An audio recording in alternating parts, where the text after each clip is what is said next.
Buenos días, mi nombre es John Jairo Monsalve del grado 8.1 y les vengo a decir el resumen del libro Cien años de soledad desde desde la página 246 en adelante. Aureliano hizo su segunda salida a la calle a comprar la medicación que Arcadio le había anotado en un papel, donde fue atendido por una bella muchacha. José Arcadio llegó a pensar que Aurelio había huido. Cuando lo vio aparecer arrastrando las piernas que el encierro y la falta de movilidad habían debilitado, al ver la indiferencia por el mundo de Aurelio, Arcadio rompió la promesa que había hecho a su madre y le dio libertad para salir cuando quisiera. Pero Aurelio le dice que no le interesa salir porque no tiene nada que hacer afuera. Continúa su encierro leyendo los pergaminos que no lograba interpretar, pero que leyó de la primera a la última y lo que le atribuyó que Aurelio pudiera hablar de Roma como si hubiera vivido allí muchos años, dándose cuenta que así tenía conocimientos que no eran enciclopédicos. Aurelio, por su parte, se sorprendía ver que José Arcadio fuera tan distinto a la imagen que se había formado de él cuando lo veía ambular por la casa. Era capaz de reír, recordar cosas del pasado y preocuparse por el ambiente de miseria del cuarto de Melquiades. Aquel acercamiento entre los dos les permitió llevar mejor la soledad que les separaba a su vez una, ya que Santa Sofía de la Piedad los había abandonado después de la muerte de Fernanda, y Úrsula, cansada de los oficios de esa casa gigante. Una madrugada despertaron ambos alarmados por unos golpes en la puerta. Era un anciano, oscuro, con ojos grandes, ropas y zapatos rotos, con aspecto de pordiosero. Era Aurelio Amador, el único de los 17 que aún vivía de los hijos del coronel Aureliano Buendía, pero José Arcadio y Aurelio no lo reconocieron y le impidieron la entrada creyendo que era un vagabundo. Lo echaron a la calle a empujones. Dos agentes de policía que durante años habían perseguido a Aurelio salieron de los almendros de la acera de enfrente y le dispararon asesinándolo. En realidad, desde que expulsó a los niños de la casa sin permitirles defenderse, quienes habían percibido una luz extraña salir por debajo de donde estaba el San José, donde la vieja Úrsula había ocultaba el tesoro. José Arcadio se encontraba esperando noticias de un transatlántico que saliera para Nápoles antes de Navidad. Una mañana de septiembre, José Arcadio estaba tomando su baño cuando interrumpieron por entre los portillos de la ceja los 4 niños que había expulsado de la casa. Regresaron a escudriñar la procedencia de los rayos de luz. Las losas ahogaron a José Arcadio y encontraron varios sacos de oro que se llevaron sin problema. Mientras tanto, Aurelio permaneció totalmente absorbido por el estudio de los pergaminos, ni se enteró de lo que sucedía. Amaranta Úrsula regresó con los primeros ángeles de diciembre, llevando al esposo amarrado por el cuello con un cordel de seda. El sujeto se llama Gastón, con quien habían acordado no tener hijos, sino hasta después de 5 años de casados. Llevaba solo 6 meses de casa al llegar de nuevo a casa sin previo aviso. No tuvo sino que empujar la puerta de la sala para comprender que su ausencia había sido más larga de lo que suponía. Alarmada, queda al ver la casa y replica lo notorio que era la ausencia de una mujer en casa. Ni siquiera se permitió un día de descanso al cabo del largo viaje. Se puso un overol y emprendió una nueva restauración de la casa. Se puso al frente de carpinteros, cerrajeros y albañiles, quienes resanaron las grietas de los pisos, enquiciaron puertas y ventanas, cambiaron muebles y blanquearon las paredes. Nunca se vio en casa a nadie con tan mejor humor. De un escobazo acabó con ese aire fúnebre y las cosas inútiles, y lo único que conservó por gratitud a Úrsula fue el daguerro tipo de remedios en la sala. Amaranta Úrsula le cambió el vestuario a Aureliano, lo obligó a cambiarse los escuálidos pantalones que heredó del coronel Aureliano Buendía. Le regaló camisas juveniles y zapatos de 2 colores. Lo empujaba a salir a la calle. Cuando pasaba mucho tiempo en el cuarto de Melquíades y le enseñaba los bailes de moda, Amaranta Úrsula regresó al pueblo solitario y tenía para vivir del mundo, en cualquier lugar del mundo, ya que su marido era un hombre adinerado, que la amaba tanto que se había sometido a ser llevado y traído por ella cuando el dogal de seda. Sin embargo, a medida que el tiempo pasaba, era más evidente su intención de quedarse. Construyó una pajarera en la primera restauración de la casa, y cuando los pájaros se reproducían, ella los iba soltando en parejas. Esto lo hizo con la intención de repoblar el cielo de Macondo. Un año después del retorno, aunque no hubiera conseguido entablar una amistad, ni un, entablar ni una amistad, promover una fiesta, Amaranta Úrsula seguía creyendo que era posible rescatar a aquella comunidad infortunada. Su marido comprende que ella no dará su brazo a torcer y abandonar el pueblo. Gastón solía pasar la mañana en el cuarto de Melquíades con Aureliano. Gastón estaba sorprendido porque Aureliano conocía los rincones más íntimos de su tierra, como si hubiera estado allí. Además había aprendido el inglés y el francés, y algo de latín y el griego. Cuando Gastón le preguntó de dónde había sacado informaciones que no estaban en la enciclopedia, recibió la misma respuesta que José Arcadio: todo se sabe. Cómo salía todas las tardes y Amaranta le había asignado una suma para sus gastos personales. Su cuarto parecía una librería del sabio catalán. Leía hasta altas horas de la noche, aunque por la forma en que se expresaba de sus lecturas, Gastón pensaba que no compraba los libros por informarse, sino para verificar la exactitud de sus conocimientos, y que ninguno le interesaba más que a Gastón, como a su esposa le interesaba más que a los pergaminos, a los cuales le dedicaba las mejores horas de la mañana. Tanto a Gastón como a su esposa les hubiera gustado incorporarlo a la vida familiar, pero Aureliano era un hombre hermético, con una nube de misterio que el tiempo iba haciendo más densa. Gastón fracasó en sus intentos de intimar con él, y tuvo que buscarse otro entretenimiento para llenar sus horas muertas. Fue por esa época de concilio la idea de establecer un servicio de correo aéreo. En realidad, no era un proyecto nuevo, lo tenía bastante avanzado cuando conoció a Amaranta Úrsula, solo que no era para Macondo sino para el Congo, donde su familia tenía inversiones en aceite de palma. El matrimonio y el viaje a Macondo hizo que aplazar sus planes, pero al ver que Amaranta Úrsula estaba empeñada en organizar una junta de mejoras públicas y hasta se burlaba de él cuando insinuaba la posibilidad de regresar, comprendió que las cosas iban para largo. Aunque ella no lo había notado, el regreso de Amaranta Úrsula determinó un cambio radical en la vida de Aureliano. Después de la muerte de Arcadio, se había vuelto un cliente asiduo de la librería del sabio catalán. Además, la libertad de que entonces disfrutaba y el tiempo que disponía le despertaron una cierta curiosidad por el pueblo. Recorrió las calles polvorientas y solitarias, examinando las casas en ruinas, las ventanas rotas por el óxido, los habitantes abatidos por el recuerdo y muchas cosas más. Aquellas correrías lo llevaron al postrado barrio de Tolerancia. Aureliano no encontró quien le recordara a su familia, ni siquiera al coronel Aureliano Buendía, salvo el más antiguo de los negros antillanos, un anciano que seguía cantando en el pórtico de la casa de los salmos lúgubres del atardecer. Aureliano conversaba con él, a veces compartía el caldo de cabeza de gallo que preparaba la viñeta.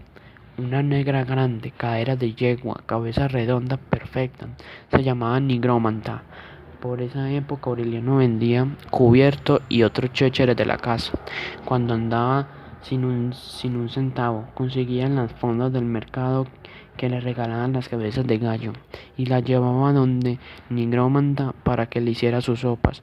Al morir el bisabuelo, Aureliano dejó de frecuentar la casa, pero se encontraba a Nigrómanta debajo de los oscuros almendros de la plaza y muchas veces la acompañó hablando de las sopas y de otras exquisiteces.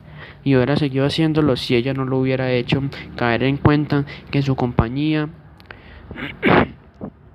le ahuyentaba a la clientela, aunque a veces sintió la tentación y aunque la propia nigrómata le hubiera parecido una culminación natural de la nostalgia compartida. No se acostaba con ella, de modo que Aureliano seguía siendo virgen cuando Amaranta Úrsula regresó a Macondo y le dio un abrazo fraternal que lo dejó sin aliento. Aureliano se hizo amigo de Álvaro, Germán, Alfonso y Gabriel, quienes visitaban la misma librería. Estos fueron los primeros y últimos amigos que tuvo en la vida. Para un hombre como el alcasillado en la realidad escrita, aquellas sesiones tormentosas que empezaban en la librería a las 6 de la tarde terminaban en los burdeles al amanecer. Fueron una revelación. Nunca se le había ocurrido que la literatura sería el mejor juguete para burlarse de la gente, como lo demostró Álvaro en una noche de parranda. Aunque Aureliano se sentía vinculado a los cuatro amigos por un mismo cariño y una misma solidaridad, hasta el punto que pensé que ellos como si fuera uno solo. Estaba más cerca de Gabriel que de los otros. Ese vínculo nace de la noche que habló del coronel Aureliano Buendía, de quien había sido compañero de armas y amigo inseparable de su bisabuelo, el coronel Gerinaldo Márquez, de modo que Aureliano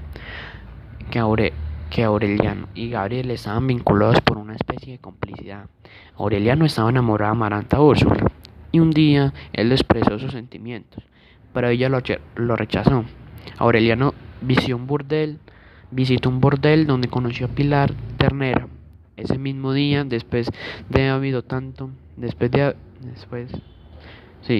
tanto eran las 4:30 de la tarde, cuando Amaranta Úrsula salió del baño. Aureliano la vio pasar de frente a su cuarto, con una bata de pliegues y una toalla enrollada en la cabeza. La siguió casi en puntillas de pie, tambaleándose de la borrachera, y entró al dormitorio nupcial en el momento en que ella se retiró la bata y se la volvió a cerrar espantada. «Vete», dijo sin voz. Aureliano sonrió, la tiró en la cama, le hizo el amor con Amaranta Úrsula, la cual al principio puso resistencia, pero luego se entregó cuando se dio cuenta de lo que ella misma había hecho posible. Ya era demasiado tarde. En la habitación de al lado se encontraba su esposo Gastón, quien no se dio cuenta de lo que sucedió. Ese es mi resumen. Hecho por Johairo Monsalve Rabe del grupo 8.1. Muchas gracias. Resumen de las páginas 260 a 273. No había ningún misterio en el corazón de un buen día que fuera impenetrable para ella, porque un siglo de naipes y de experiencia le había enseñado que la historia de la familia era un engranaje de repeticiones irreparables, una rueda giratoria que hubiera seguido dando vueltas hasta la eternidad, de no haber sido por el desgaste progresivo e irremediable del eje. Eran las 4:30 de la tarde, cuando Amaranta Úrsula salió del baño. La siguió casi en puntillas, tambaleándose de la borrachera, y entró al dormitorio nupcial en el momento en el que ella se abrió la bata y se la volvió a cerrar espantada. Aureliano sonrió, la levantó por la cintura con las dos manos, como una meseta de begonías, y la tiró boca arriba en la cama.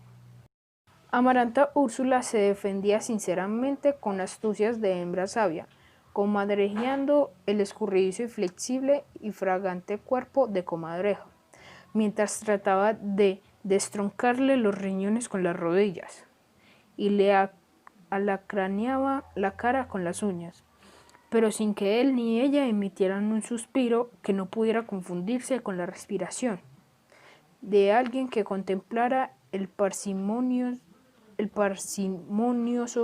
crepúsculo de abril por la ventana abierta. En el fragor del encarnizado y ceremonioso forcejeo, Amaranta Úrsula comprendió que la meticulosidad de su silencio era tan irracional que habría podido despertar las sospechas del marido contiguo, mucho más que los estrépitos de guerra que trataba de evitar. De pronto, casi jugando como una travesura más, Amaranta Úrsula descuidó la defensa, y cuando trató de reaccionar asustada de lo que ella misma había hecho posible, ya que era demasiado tarde. Capítulo 20. Pilar Ternera murió en el mecedor de Bejuco, una noche de fiesta vigilando la entrada de su paraíso. Las muletas vestidas de negro, pálidas de llanto, improvisaban oficios de tinieblas mientras se quitaban los aretes, los prendedores y las sortijas, y los iban echando en la fosa, antes de que la sellaran con una lápida sin nombre ni fechas, y le pusieran encima un promontorio de camelias amazónicas. Era el final. En la tumba de Pilar Ternera, entre salmos y avalorios de putas, se pudrían los escombros del pasado, los pocos que quedaban después de que el sabio catalán remató de librería y regresó a la aldea mediterránea donde había nacido. Derrotado por la nostalgia de una primavera tenaz, nadie hubiera podido presentir su decisión. Cuando Aureliano lo conoció, tenía 2 cajones llenos de aquellas páginas abigarradas que de algún modo hacían pensar en los pergaminos de Melquíades, y desde entonces hasta cuando se fue había llenando un tercero, así que era razonable pensar que no había hecho nada más durante su permanencia de Macondo.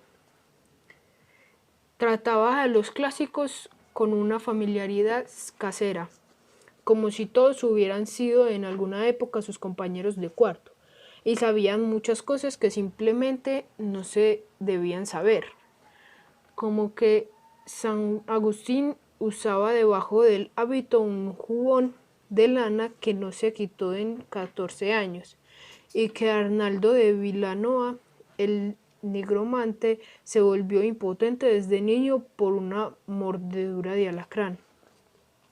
En cambio, no hubo poder humano capaz de persuadirlo de que no se llevara los 3 cajones cuando regresó a su aldea natal, y se soltó en improperios cartagineses contra los inspectores del ferrocarril que trataban de mandarlos como carga, que le consiguió quedarse con ellos en el vagón de pasajeros.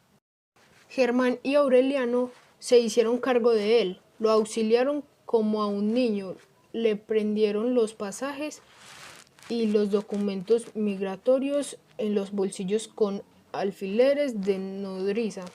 Le hicieron una lista pormenorizada de lo que debía hacer desde que saliera del Macondo hasta que desembarcara en Barcelona, pero en todos modos echó a la basura sin dejarse cuenta un pantalón con la mitad de su dinero. 3 meses después se recibieron en un sobre grande 29 cartas y más de 50 retratos que se le había acumulado en los ocios de alta mar. Aunque no ponían fechas, era evidente el orden en el que había escrito las cartas.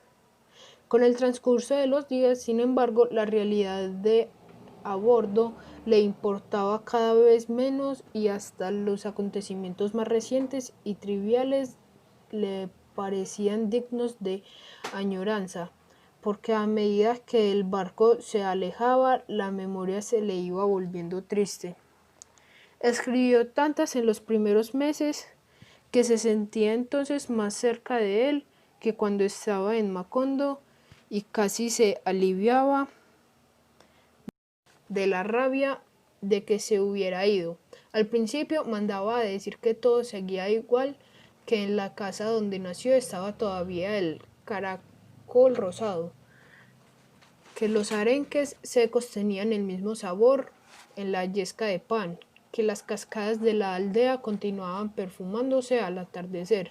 Eran otra vez las hojas de cuaderno resurcidas con garrapatitas moradas, en las cuales dedicaba un párrafo especial a cada uno. Aturdió por dos nostalgias enfrentadas como dos espejos, perdió su maravilloso sentido de la irrealidad hasta que terminó por recomendarles a todos que se fueran de Macondo, que olvidaran cuanto él les había enseñado del mundo y del corazón humano, que se cargara en Horacio, y que en cualquier lugar en que estuviera recordaran siempre que el pasado era mentira, que la memoria no tenía caminos de regreso, que toda primavera antigua era irrecuperable, y que el amor más desatinado y tenaz era de todos modos una verdad efímera. En las tarjetas postales que mandaba desde las estaciones intermedias describía a grito las imágenes instantáneas que había visto por la ventanilla del vagón, y era como ir haciendo trizas y tirando al olvido el largo poema de la fugacidad. Era lo último que iba quedando de un pasado cuyo aniquilamiento no se consumaba porque seguía aniquilándose indefinidamente, consumiéndose dentro de sí mismo, acabándose a cada minuto, pero sin acabar de acabarse jamás.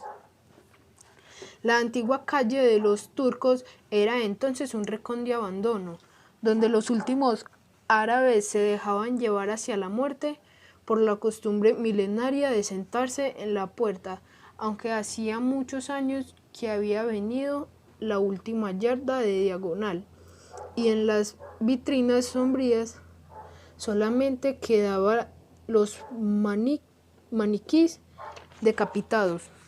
Gastón había vuelto a Bruselas.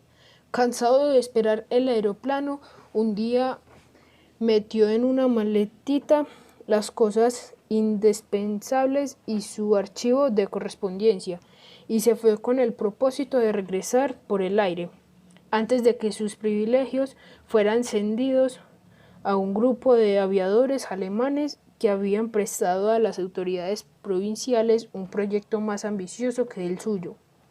Desde la tarde del primer amor, Aureliano y Amaranta Úrsula habían seguido aprovechando los escasos descuidos del esposo, amándose con ardores amordazados en encuentros azarosos y casi siempre interrumpidos por regresos imprevistos. Los chillidos de Amaranta Úrsula, sus canciones agónicas, estallaban lo mismo a las 2 de la tarde en la mesa del comedor que a las 2 de la madrugada en el granero. Aureliano abandonó los pergaminos, no volvió a salir de la casa y contestaba de cualquier modo las cartas del sabio catalán. Perdieron el sentido de la realidad, la noción del tiempo y el ritmo de los hábitos cotidianos. Aureliano tuvo la revelación de encontrar en los pergaminos la historia de sus vidas y el trazo de su destino. Aureliano descubrió que su familia había estado condenada a 100 años de soledad.